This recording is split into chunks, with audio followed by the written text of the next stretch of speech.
we're going to be moving into, because we're keeping this on time. We are every 30 minutes, we're bringing you all something new, so that it just keeps the pace and you get all the information and insight that we have for you.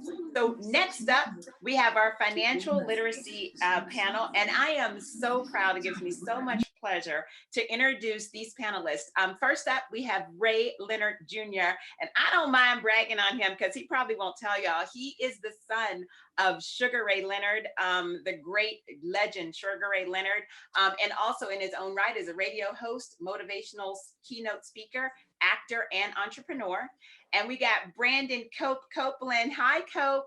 Cope is an NFL player for the Atlanta Falcons and a financial literacy coach at the University of Pennsylvania. And Cope, at the end of this, will also be spinning the wheel to give $1,000 for his financial literacy contest for entering with us here and being a part of this. If you're on this chat, when we close this off, Cope is going to spin the wheel and he's giving away $1,000 for the lucky winner for participating here. And then we've got Dr. Brian Peterson, who is also a professor of University of Penn and in financial literacy. And also we have Robert Schultz, who's a partner for one of our sponsors, Capricorn Investment Group. Welcome, welcome, welcome all. I hope you all are well. We're going to start with the first.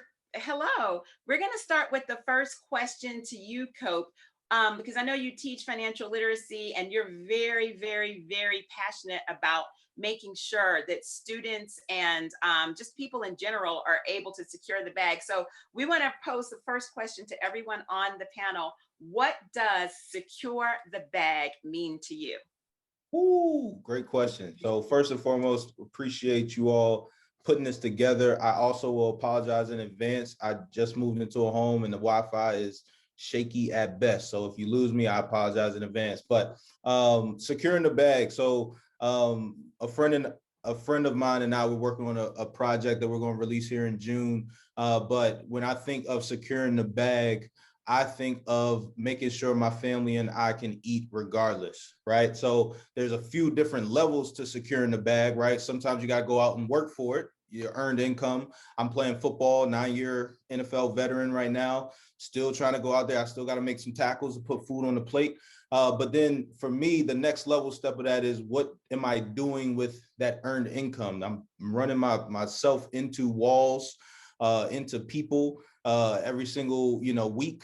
But now I'm an employee. What am I doing with that money to make it my employee and put it to work for me? And then that's the next level of securing the bag, where now I can sit back and I can look at the stock market, or I can look at this house that's being flipped, or I can look at this venture investment going public, and now we eat forever. So when I think of securing the bag, as Rick Ross says, a boss is one who guarantees we gonna eat. And that's what I think of when I think of securing the bag. I hear that. Mr. Schultz, would you want to go next? Sure, thanks for having me. Look, I'm with Cope a bit. I think securing the bag really means living within your means of where you are in your life cycle and making sure you're taking care of your family and your friends. So the securing the bag changes every single year throughout your career. It's never the same. When you came out of university or college, it's like keeping that paycheck, not spending on dumb things, be able to feed yourself. As you get to 5 or 6 years later, okay, let's think about buying a house. 10 years later, okay, let's think about buying some investment property. As Cope said, 15 years later, let's look at the stock market and see we're diversified. You got to keep within yourself and not get too excited too early. And I think you got to learn what you can do over time without taking any unnecessary risks. Love it. Ray? You're on mute, Ray. All right, I'm off mute. All right, thank you. Appreciate you guys having me. So securing the bag, to me, securing the bag is the generational wealth, to make sure that everybody is straight down the line, and getting yourself educated, not just going out and getting a job, but having a game plan and how to not only just make it, but keep it and keep it moving, keep it working for you. We talked about trading your time for money. You want to get to a place where your money's working for you. And that's what I call securing the bag. When your money is working for you and you know that you have some type of security down the line, and you're doing something that you actually love to do. Because if you do something that you love to do, you do it the best, somebody's going to pay you a good amount for it. So you'll keep that dollars coming in, and also have that multiple streams of income. Because when you're securing the bag, you don't just want to have that one income, because if something goes wrong, like it did last year, it put a lot of people in a trick. So that's what we talk about. You secure it, I mean, you locking it up, right? So that's what we are. Awesome. Dr. Brian Peterson. Thank y'all for being here. And second, I want to apologize for being that guy taking the call from his car. When we signed on for this, my kids were not in hybrid school, but now they are. So here I am waiting for them. But yeah, I want to take a pedagogical approach to the question and really talk about the how, right? And so for me, being invited to co-teach with Cope 3 years ago, that was really my first foray into getting my own life together. And at that time I was 46, right? And financially I had made a lot of missteps because I wasn't paying attention. And so for me, securing the bag becomes a question. I was, on part of the last panel, and I forget the brother's name, but talk about, he was too old to change careers, too old to get into something. And with this game here, you're never too old, right? So for me, it really became securing the bag became, how do I figure out all the things that I didn't do, that I didn't know, right? And give myself grace, because that's a huge piece of it. A lot of times, Cope and I talk about this with our class. We don't want to have these conversations because it's embarrassing. If you're not making the salary that you thought you were going to be making, or if you didn't know about this stock or whatever, but we got to get over that. And we have to really say, how am I going to really continue to be a lifelong learner in this? And as we mentioned already on this particular panel, how do you stay in front of the information, right? How do you consistently commit to the growth of that personal development? And for me, it's really been, it's interesting to say this, but as I became more accustomed to teaching it, that just fueled my fire to learn that much more, so it kind of, when the spotlight got on, I was like, yeah, I guess I should know, because I came into the class talking about the inequities portion more so, and Cope was talking about the financial literacy, but it just made me hungry. I'm like, look, I want to do what he's doing, right? Everybody wants to secure the bag like Cope did. I know that. Exactly. Let me ask you this. I want to pivot to a question that we got in from the chat from Jamila Harris. I hope I'm pronouncing that right. She wants to know from anyone who wants to respond, what would you consider unnecessary risk? We talked about earlier, not taking unnecessary risks. So she wanted to know, I don't know if that's a Cope question. You want to start, Cope? Have you had any unnecessary risks that you can share that you've learned from with the group?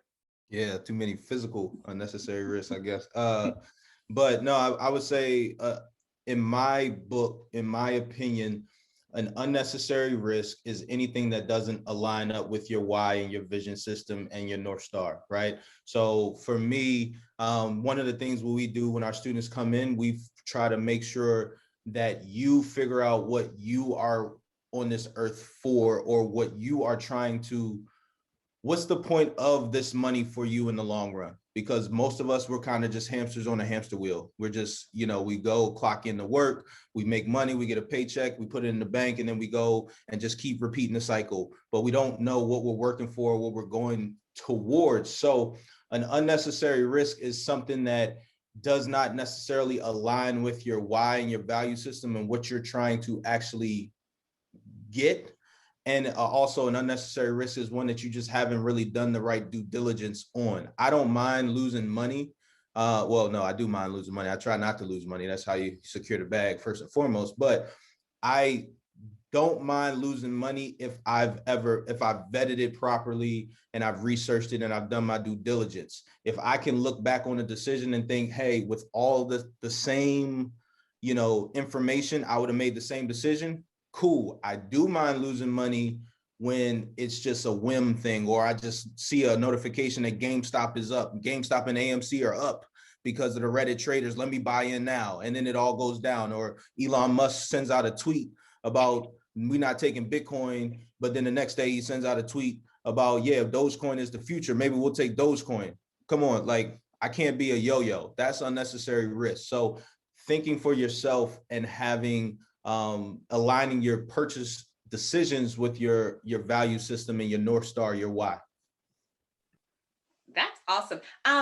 Rob Schultz, I wanted you to jump in on this because one of the things that we were really proud to partner with Capricorn Investment Group was you all were looking for 2 HBCU interns for the first year, I believe, in your history. I'm sure you've had HBCU interns before, but this was the year that you all reached out to us and said, we specifically want to do paid internships with 2 HBCU interns. And we helped you all to vet for those. And I love that I sent an email out to all of the HBCUs and to our HBCU students and said, that your investment company portfolio that you all manage is in the billions of dollars. So we got a lot of people that wanted to respond to that request. So talk a little bit more about how students can look at a company like yours and come to work for such a prestigious institution, coming from an HBCU or coming from a college in general.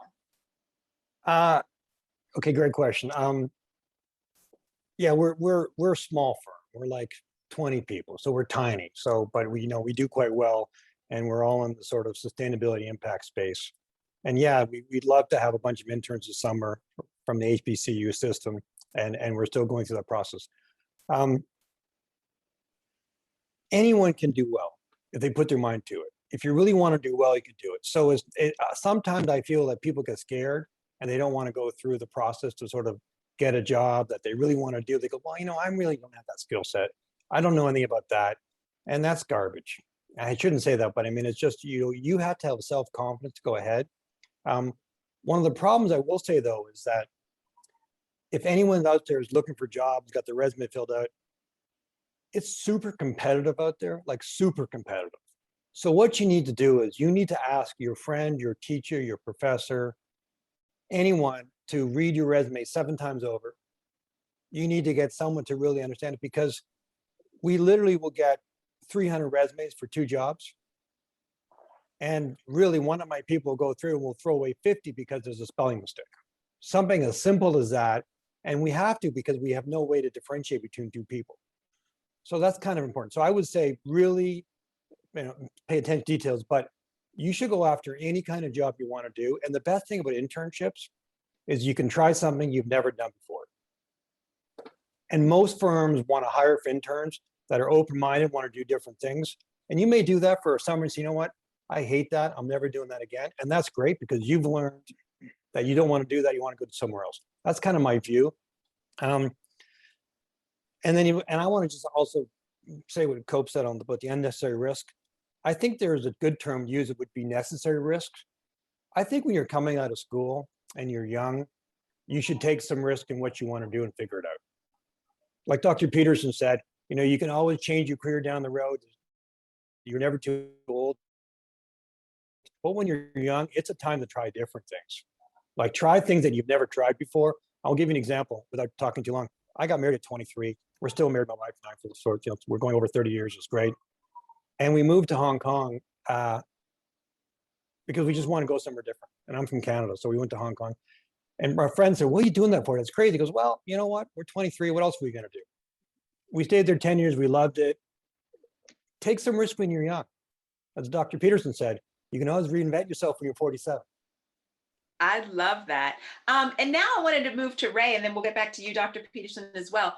Ray, we talked a few weeks ago, and I loved this comment when you said that when you were growing up, no one ever talked to you about financial literacy. There was not a part of that language and that kind of culture that was imparted with you. Now, obviously, you grew up a little different than some of us did, because our fathers were not world boxing champions. However, I wanted you to speak on your financial literacy journey and how what knowledge you can impart with students who are in their beginning stages of securing the bag.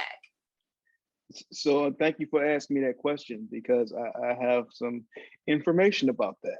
and definitely, I wish somebody would have told me this earlier. So when I was born, my mother was 15, my father was 16. We were born 14 of us to a 2-bedroom house, you know, the same story a lot of us have. Never thought that we would have this kind of success. Um, um, but you talk about good risk and bad risk. When my father finally won the Olympics, the gold medal in the Olympics in boxing, he came out and he took a risk on himself. Like he had no idea what he was doing because we didn't have those conversations in the household. But he had a good advisor, somebody that said, here, instead of you signing with a promoter, Don King was giving him like $250,000 in 1980. Or actually before that, actually 1976. So you think about $250,000 cash in a bag. What you gonna do? For the most part, you're gonna take it. Right. But he decided, no, I'm gonna bet on myself because I've seen too many fighters end up broke at the end of their careers. So he decided to get 30 people together. They put $1,000 in, and he became a corporation. So he owned everything, from the promotions, from the fight film, the footage, everything, and took that and turned that into one of the first athletes to make over $100 million. And I'm talking about in the 80s. So you talk about securing the bag. The bag was secured back then, but the fool didn't give me no money. So he was like, "You go find your own way." But what he did give me was opportunity, and the knowledge that he didn't have. I got to figure it out myself, and it took me a long time because after I got out of college, I started a sports management company, sold my company at the age of 26, and I'm like, "Oh shoot, I got money. I want to do whatever I want to do." Started a financial business, making like 300 grand a year. I'm like, okay, everything is good, but I was spending at the rate of that, and then when things changed, it took everything away from me. So imagine having all this growing up and then having this success that early in your career, in your life, and then losing everything. I mean, I lost my house. I mean, I was going to lose my wife, kid. I mean, everything. It was like, what am I going to do? What am I going to do? But I took that to re-educate myself. Like Brian said, sometimes you have to educate yourself and you can't spend it at that rate. And you have to figure out, once you secure the bag, how do you keep the bag? And it was a journey for me. And the fear of being back in that situation again is what motivated me to educate myself. And I wanted to learn how, not just how to make money, but how the money is made. So that may seem like a weird situation when you say it, but how the I'm money is mad at made. your dad too. If he didn't give you money, I don't even know him, so you know he didn't give me any of that 100 million either. But wow, I did not Yeah, realize. it's all good. It's all good. It gave me a desire to work and want to work hard and create my own legacy for my kids and my family. So it was a good thing. And I started to learn. I wanted to learn about Wall Street. I wanted to learn about the stock market. I wanted to learn, why are these people having success and I'm not? And why is it generationally in my community that we end up back in the same situation a lot of times? Now, I had a bunch of athletes, my friends, clients I represented, that ended up back in the same situation they started from. So how do we stop that cycle? And so when I got the education, I started finding mentors. I started humbling myself, taking my ego out of it and say, here, I need to learn from somebody that knows. And once I did that, it changed my whole trajectory. I have these conversations with my kids right now about, here, how do you save? Like, here, we look talking about stocks when we're sitting at the dinner table, which that conversation never happened for me. And I know, probably a lot of you guys were growing up and your parents, start talking about money. It's like, this grown folk business. No, you ain't talking about that. You go the other way. But now the conversation has changed. My son comes up to me asking about stocks, asking about cryptocurrency. And I never imagined me being a young brown boy to having these conversations. So I'm elated to see all you young people on here trying to get this information and seeking it and knowing that, here, you want to change the path and trajectory of not just yourself, but your community as well. That is well said. Thank you for that. Dr. Peterson, also, you and I talked recently with George, and we talked about different things with students in securing the bag and making sure that, hard work absolutely pays off. Obviously, like we said, smart investments pays off.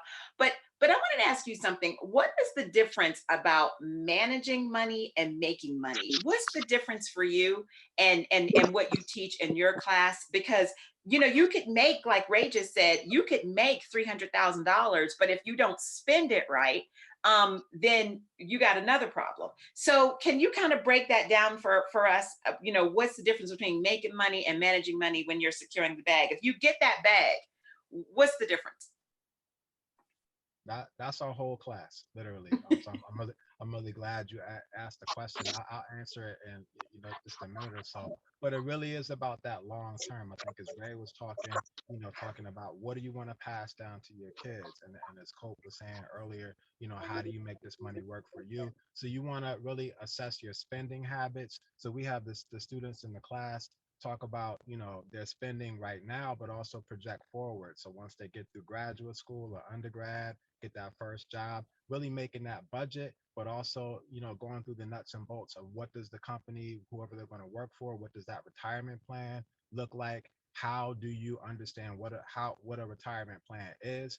And even unpacking it, because I just give you a quick story from my growing up and graduating. I was thinking about retirement was something that I'm going to just put off until later. I didn't know about compound interest and doing that stuff now. So we're reviewing our students work and their reflections, and just thinking about how do they, what do they take away from this class, and a lot of them, it's life changing for them to understand that compound interest, investing right away, getting involved with this stuff early, not putting it off. And really, if you're 18, you have a part-time job, you can open up an individual retirement account, right? And if you have parents who understand this, they can open one up for you even sooner, and you have the most benefit over all of us, because you have the value of time. So that management side really is, if you make it and you waste it, it didn't matter if you had it or not. If you manage it, there's a book that we've used in the class over time. People think about the idea of millionaires, right? So there's a book called Everyday Millionaire. And what the research shows is, some people, yes, are handed down money generationally, but a lot of everyday people working at the post office, teachers, government employees, they get a good retirement plan. They invest in it regularly. They keep their debt low, and they retire as millionaires. It's that simple. Anybody can do it if you have that means, that income, but just really have the management and investing plan. I love that. So just so everyone here is knowing what's happening, taking notes and all that good stuff, make sure that you're writing this down and that you're using this information, because it's a lot of great little tidbits and gems that we're dropping here with the panelists. I have one last question, but before that, Cope has been so gracious and is going to be providing a $1,000 financial literacy career readiness grant for a lucky winner. He's going to spin the wheel at in about 5 minutes after this next question. So get ready, because you got to be in it to win it. I just want you all to know that's coming up. And when Coach says spin that wheel, some lucky winner is going to be receiving a $1,000 grant to help with your financial literacy goals, and help you to really put this into work. So the last questions for the panelists, it's one question, and we have about 5 minutes. So if you can maybe keep it to a minute or so. Do you think students should expect to secure the bag instantly? Why or why not?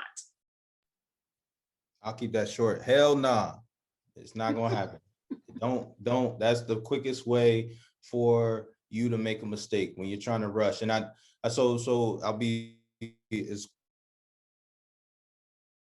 brief as possible with this. Right now, when you look on the internet, you look on social media, you see everybody's highlight tape. You see, oh, look what I just did on this options trade. Look what I just did over here, right? Floyd Mayweather posts all his winning bets. He never posts a loss, right? And so it's easy for us to feel like we're missing out on everything, and us to try to go bet so that we don't miss out on the big, the big payoff, so to speak. That paired with where we all are in our own personal lives, where we naturally just feel like, hey, I want more and I need this. I'm on a hot stove. I need this thing to change today, right? Some people, it's hard to say, hey, like this thing will pay off 10 years from now, when you're thinking like, well, I need to eat tomorrow, right? We have to understand that in investing, there's a difference between investing and gambling. And if you're looking for a short-term payoff, you are more than likely gambling. And that is not what we want to be doing, right? So yes, you can secure the bag now through your work and the seeds that you're planting and the relationships that you're cultivating and things like that. However, personally, I don't even think that what I am doing right now is securing, well, I think that the tangible things that I'm doing in terms of relationship building and building those roots are securing my bag for later on, but there's nothing monetarily that I'm doing right now I would cement as securing my bag for later on, because last thing I'll say, because I think as Ray put it earlier, you in different wording, you will evolve, you will grow. The things that you want now, the things that I want now as a 29-year-old going on 30 are way beyond the things that I wanted as a 22-year-old coming into the NFL. And I'm sure at 40, I'm gonna want something totally different, right? So I'm doing the things and living like no one else now, so that later on in life I can live like no one else. But again, the roots are different than just an investment here or there. That's not going to make me, that's not going to secure my bag. Love it. Yeah, Thank you. yeah, Coach. and I'm just gonna add on that. I mean, I think Cole and Ray kind of really support that, because if you look at what their backgrounds are, I mean, Cole's obviously a talented athlete and he could have done anything, and he's doing that in the NFL still. And Ray's got a super famous father, even though I was a big Roberto Duran fan, but that's beside the point. And none of the young people know what that means, but that's beside the point also. They both got their college degrees, man. They didn't just say, hey, I go play football. I got Sugar Ray. I'm good. They got their college degrees. And why? Not for the next year or the year after. They got it for 10, 15, 20 years down the road. So they know they have that and they can do that next steps. And what they learned through their college degrees and what they're learning through, through working with Dr. Peterson, with Cole doing that, and what Ray's learning through his career, they know that skill set is going to pay off in 10, 15, 20 years. So what Cole's saying is right. You're building now for your future. Don't try to just get it right away. Perfect. Right. Okay, Dr. So- Peterson. Okay, sorry. Go ahead, Ray. And Dr. Go ahead. No, go ahead. No, Ray, Dr. you're Pearson, go. first. Go ahead. I'm sorry. Oh, okay. I'm just gonna go on what Brandon was talking about, and I was the first generation kid to go to college in my family on either side. There's a lot of stories, and my daughter went to Pepperdine on an academic scholarship. I wasn't a good student, but the cycle changed, and so your path is your path.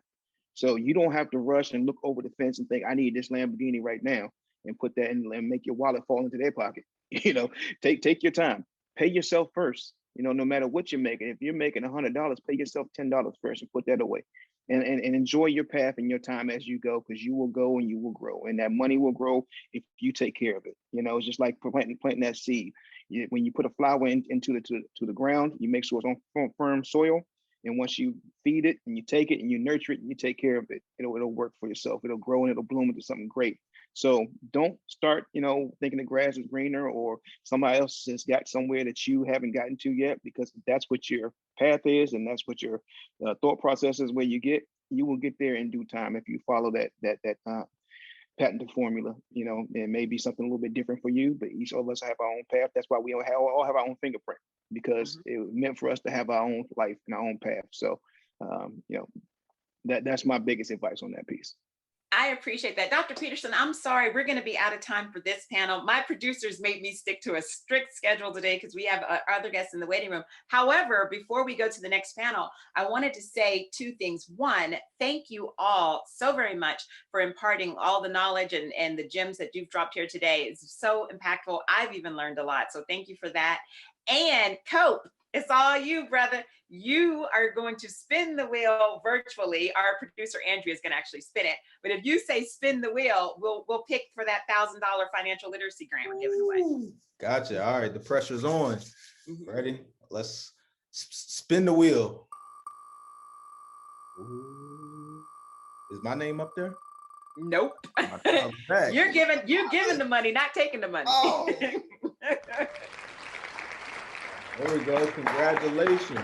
I'm going to let you go ahead and pronounce that one. That's Enosh Adelakan. Enosh Adelakan. I'll go with that. Works for me.